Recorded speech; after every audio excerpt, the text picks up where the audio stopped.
जय हिंद दोस्तों।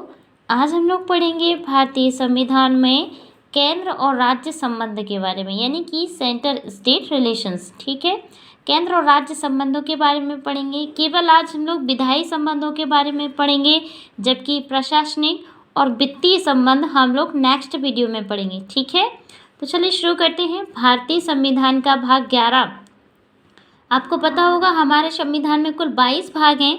इनमें से जो 12 भाग 11 है वो केंद्र और राज्य संबंधों की इसमें विस्तृत चर्चा की गई, यानी कि हमारी केंद्र सरकार और राज्य सरकार कैसे कार्य करती है उनकी चर्चा की गई है। केवल विधायी की, ठीक है ना। विधायिका का मतलब होता है कानून बनाना। ठीक है, तो देखिए भारतीय संविधान के भाग 11 एवं अनुच्छेद 245 से 255 तक केंद्र और राज्य दोनों के विधायी संबंधों की घोषणा की गई है। मतलब इस तरीके से हमारी केंद्र सरकार और राज्य सरकार मिलकर कानून बनाती हैं और उनके अनुसार कार्य करती हैं। ठीक है, हम लोग देखेंगे। सबसे पहले हम लोग शुरू करेंगे 245 से। ठीक है, तो भारतीय संविधान के अनुच्छेद 245(1) के अनुसार संविधान के उपबंधों के अधीन रहते हुए, ठीक है, संसद आपको पता होगा, संसद भारत के संपूर्ण राज्य क्षेत्र या उसके किसी भी भाग के लिए विधि बना सकती। समझेंगे, यानी कि जो संसद है संविधान के अनुसार, संसद जो हमारी जो संसद है, संसद कहाँ पर है? दिल्ली में है। लोकसभा और राज्यसभा दोनों संसद में आते हैं। तो संसद किसी भी राज्य के लिए कभी भी कानून बना सकती है। कभी भी कैसे बनाएगी? जो संविधान में नियम हैं, जो कानून है, उनके अनुसार जो भी विधि बनाएगी उन्हीं के अनुसार बनाएगी। ऐसा नहीं है कि इस तरीके से संसद अपने मन से कुछ भी कर सकती है, नहीं, सब कुछ संविधान के अनुसार होता है। ठीक है, एवं विधानमंडल संपूर्ण राज्य क्षेत्र के किसी भी भाग के लिए विधि बना सकती है। जो विधानमंडल होती है, जिस तरीके से केंद्र सरकार में संसद होती है, उसी तरीके से राज्य सरकार में विधानमंडल में कौन कौन आते हैं? आपका विधान परिषद आती है, विधानसभा आती है और राज्यपाल। ठीक है, ये तीनों से मिलकर क्या बनता है? विधानमंडल बनता है। और संसद में लोकसभा, राज्यसभा और राष्ट्रपति जी, इन तीनों से मिलकर संसद बनती है। ठीक है, 79 आर्टिकल 79 में संसद के गठन की बात की गई। ठीक है ना। तो देखिए, ये तो हमने अनुच्छेद 245(1) पढ़ा। अब हम पढ़ेंगे 245(2). संसद ही नहीं बल्कि भारत के किसी भी राज्य क्षेत्र के बाहर भी कानून बना सकती है। मतलब संसद ऐसा नहीं है कि केवल भारत के लिए कानून बनाएगी, भारत के बाहर राज्य क्षेत्र के लिए भी कानून बना सकती है। क्यों बनाएगी भैया? हमारी संसद क्या चाइना के लिए कानून बना सकती है? नहीं। तो उत्तर में केवल यही आएगा, नहीं। क्यों बनाएगी भाई? चाइना की अपनी सरकार है, अपनी संसद है, वो कानून बनाएगी। लेकिन इसमें इस अनुच्छेद में ये दिया गया है, लेकिन कभी कभी क्या होता है, अंतर्राष्ट्रीय संबंधों के लिए कानून बनाना पड़ता है। व्यवहारता आपको पता होगा, व्यवहारिक रूप से, मतलब कि वर्चुअली आप देखेंगे तो ऐसे कानून लागू करवाना संभव नहीं होता है। देखिए ऐसे लिखा है ना कि ऐसे कानून लागू करवाना संभव नहीं होता है। ठीक है, आर्टिकल 246 देखेंगे। संविधान के अनुच्छेद जो 246 है उनमें 3 सूचियों की चर्चा की गई है: संघ सूची, राज्य सूची और समवर्ती सूची। ठीक है, आपको पता होगा संघ सूची जो होती है, यूनियन लिस्ट, उस पर संघ सरकार यानी कि केंद्र सरकार कानून बनाती है। राज्य सूची पर राज्य सरकार कानून बनाती है और समवर्ती सूची पर राज्य सरकार और केंद्र सरकार दोनों मिलकर कानून बनाते हैं। ठीक है, और यदि अनुसूचियों की, जैसे संविधान में आपको अनुसूची के बारे में पता होगा, हमारे संविधान में कितनी अनुसूचियाँ हैं? तो 12 अनुसूची हैं। तो इनकी चर्चा 7वीं अनुसूची में संघ सूची, राज्य सूची और समवर्ती सूची की चर्चा की गई है। ठीक है, तो अनुच्छेद 246 का वस्तु एवं सेवा कर के संबंध में भी प्रावधान करता है। आपको जीएसटी के बारे में पता होगा, तो जीएसटी के बारे में कहाँ प्रावधान किया गया है? वस्तु एवं सेवा कर अनुच्छेद 246 में। ठीक है, और 246 क्या कहता है? वो आपका संघ सूची, राज्य सूची। आर्टिकल 247 देखते हैं। ठीक है, तो आर्टिकल 247 यानी कि 247 के अनुसार क्या होता है? कुछ अतिरिक्त न्यायालयों की स्थापना करने की शक्ति संसद के पास है। मतलब कि जब कुछ, जैसे आपने ट्रिब्यूनल अधिकरण का नाम सुना हुआ है ना, तो जब कुछ अधिकरण कुछ अलग से, जैसे क्योंकि हमारे हाई कोर्ट और सुप्रीम कोर्ट के पास इतनी सारी फाइलें वैसे ही पेंडिंग पड़ी हुई है, लेकिन जब ज़रूरत पड़ती है किसी न्याय के लिए कोई अधिकरण बनता है, तब क्या होता है, संसद के पास गठन शक्ति होती है कि वो अतिरिक्त न्यायालयों की स्थापना कर सकती है। संसद क्या कर सकती है, वो अलग से अधिकरण गठन कर सकती है ना। कोई जैसे कि अंतर्राज्यीय नदी जल विवाद होना है, फैसला देना है, सुप्रीम कोर्ट और हाई कोर्ट के पास वैसे ही बहुत सारे मामले पहले से ही हैं, तो कौन करेगा, तो संसद एक न्यायालय को पहले मतलब गठन कर सकती है, संसद कर सकती है, ठीक है। अलग से एक न्यायालय की स्थापना, मतलब न्यायालय की स्थापना नहीं होती है, अलग से उस समय जो भी मामला है तुरंत मामले के लिए न्यायालय की स्थापना कर सकती है और बाद में वो समाप्त हो सकता है, ठीक है। आर्टिकल 248 देखेंगे, अवशिष्ट शक्तियाँ, मतलब अवशिष्ट शक्तियाँ क्या होती हैं। अब आपने संघ सूची में सरकार, संघ सूची जो होती है उस पर केंद्र सरकार कानून बनाती है, राज्य सूची में राज्य सरकार कानून बनाती है और समवर्ती सूची में दोनों मिलकर कानून बनाते हैं। लेकिन अवशिष्ट शक्तियाँ क्या हैं, तो वे शक्तियाँ अवशिष्ट शक्तियाँ होती हैं जिनका जो वर्णन है वो ना तो केंद्र सरकार में और ना तो राज्य सरकार की शक्ति में, मतलब जो अलग से जो शक्तियाँ होती हैं वो संसद के पास है। जो इन सूचियों में जो शक्ति नहीं है वो सकते रहे दिमाग।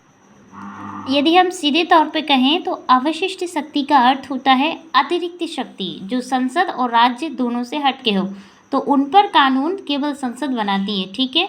अनुच्छेद 248A के अनुसार ऐसे विषय जो संघ सूची और समवर्ती सूची में नहीं है उन पर विधि बनाने की शक्ति संसद के पास होती है, ठीक है।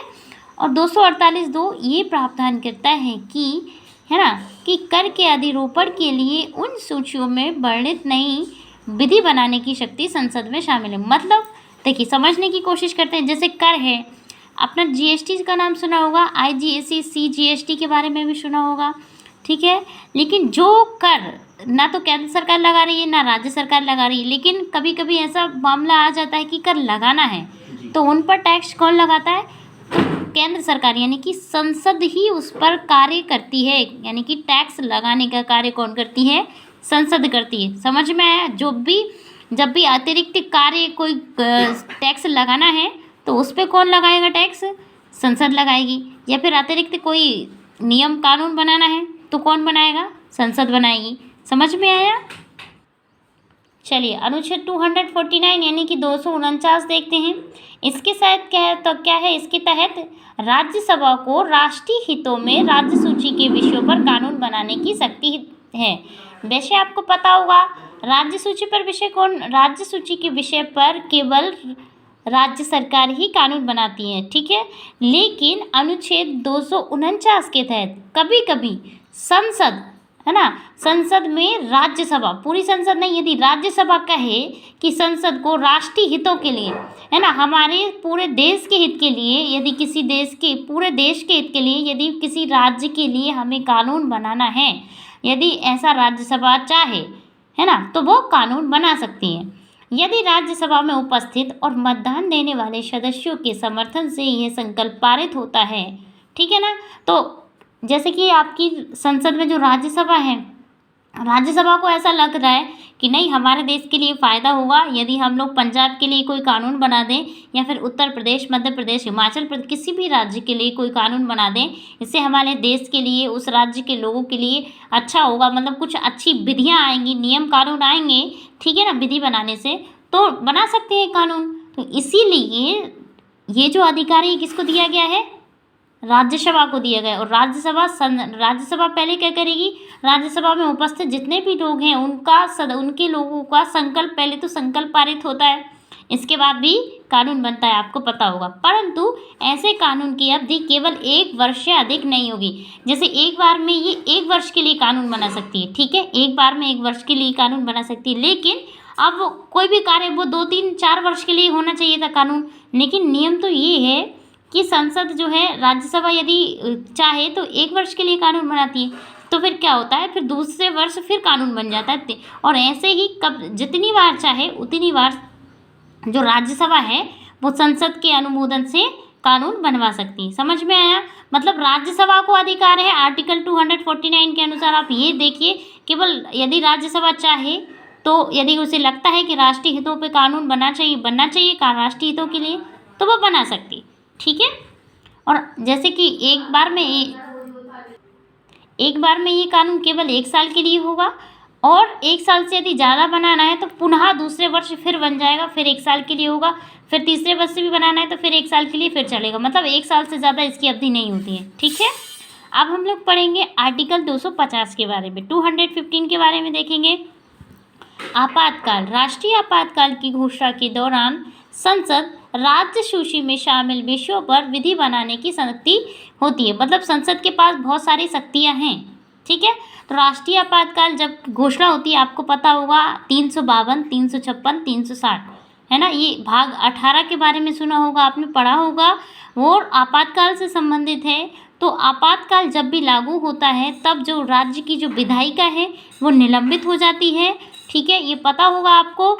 और उस पर जो राज्य की विधायिका है उस पर कानून कौन बनाता है, तो संसद कानून बनाती है। तो वही कह रहा है आर्टिकल 250 यानी कि अनुसार, है ना, कि राष्ट्रीय आपातकाल की घोषणा के समय संसद राज्य सूची में शामिल विषयों पर विधि बनाने की शक्ति पारित कर लेती है, मतलब उसको ये शक्ति आ जाती है। जैसे ही आपातकाल लगता है राज्य की जो विधानमंडल है वो निलंबित हो जाता है और उस पर विधि बनाने की शक्ति किसको, संसद को मिल जाती है। और ये विधि कब तक रहती है, तो आपातकाल की घोषणा की समाप्ति के 6 माह बाद।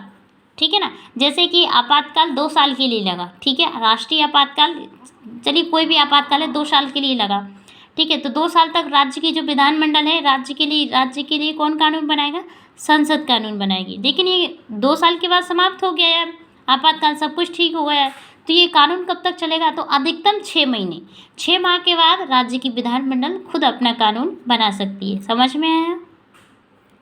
अब हम देखेंगे आर्टिकल 251, 251, ठीक है, तो इसके तहत संसद द्वारा बनाए गए कानून अनुच्छेद 249 और 250 जो हम पहले देख चुके हैं। 249 में क्या होता है, राज्यसभा कानून बना सकती है।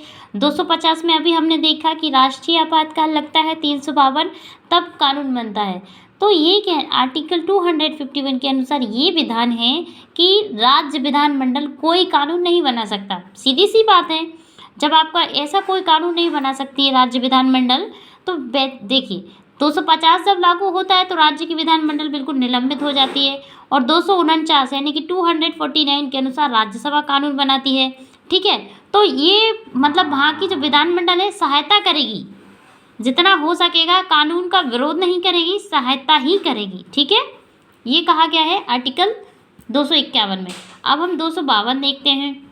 अनुच्छेद 252 क्या कहता है, इसके अनुसार तो 2 या 2 से अधिक राज्यों के विधानमंडल, 2 या 2 से अधिक राज्यों के विधानमंडल संकल्प पारित करके यदि संसद से निवेदन करते हैं, है ना, तब संसद राज्य सूची के विषयों पर कानून बनाती है। चलिए समझते हैं। 2 या 2 से अधिक राज्यों के विधानमंडल, ठीक है, जैसे उत्तर प्रदेश और बिहार कहता है कि हमारे विधानमंडल में कुछ कानून राज्यसभा, है ना, संसद बनाए।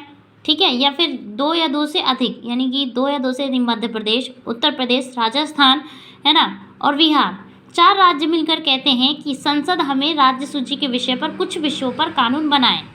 तो क्या है, यदि राज्य खुद कह रहे हैं, राज्य की विधानमंडल खुद कह रही है 2 या 2 से अधिक विधानमंडल ये संकल्प पारित कर दें, है ना, तो और ये निवेदन करें संसद से कि हमारी राज्य की विधानमंडल के लिए राज्य सूची के विषय पर, किसकी बात चल रही है, राज्य सूची के विषय पर कानून बनाए, तब भी संसद राज्य सूची के विषयों पर कानून बना सकती है। ठीक है, समझ में आया। अब हम आर्टिकल 253 पढ़ेंगे। इसके तहत क्या होता है, संसद भारत सरकार द्वारा किसी भी देश के साथ की गई संधि, करार या अभिसमय लागू करने के लिए राज्य सूची के विषयों पर कानून बना सकती है।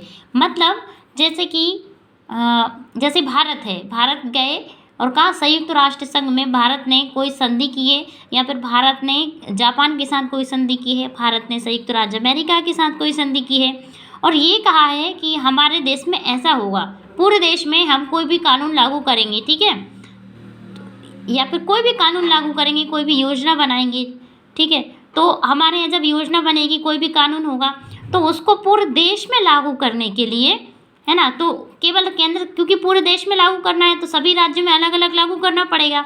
तो राज्यसभा क्या करेगी, राज्यसभा और लोकसभा, है ना, और राष्ट्रपति, इन तीनों से मिलकर हमारी संसद बनती है। तो ये तीनों संसद हमारी क्या करेगी, संसद राज्य सूची के ना राज्य सूची पर कानून बनाएगी। मतलब अंतर्राष्ट्रीय संधि समझौते के लिए भी कानून बनाया जा सकता है, इतना याद रखिए आप। आर्टिकल 253 के तहत कोई अंतर्राष्ट्रीय संधि है, कोई समझौता है, कोई सम्मेलन में मोदी जी गए हैं, मोदी जी ने कहा हमारे देश में ये होगा, है ना, तो राज्य और लगता है उन्हें कि राज्य सूची के विषय पर कानून बनाना चाहिए इस सम्मेलन को लागू करने के लिए, तो हमारी संसद कानून बना सकती है। ठीक है, तो देखिए ये हमने क्या पढ़े, केंद्र और राज्य के संबंध पढ़े हैं। ठीक है, ये मोस्ट इम्पॉर्टेंट आर्टिकल है, ये परीक्षा में आते ही रहते हैं। ठीक है दोस्तों, यदि आपको वीडियो पसंद आया हो तो वीडियो को लाइक कीजिए, चैनल को सब्सक्राइब कीजिए। Thank you.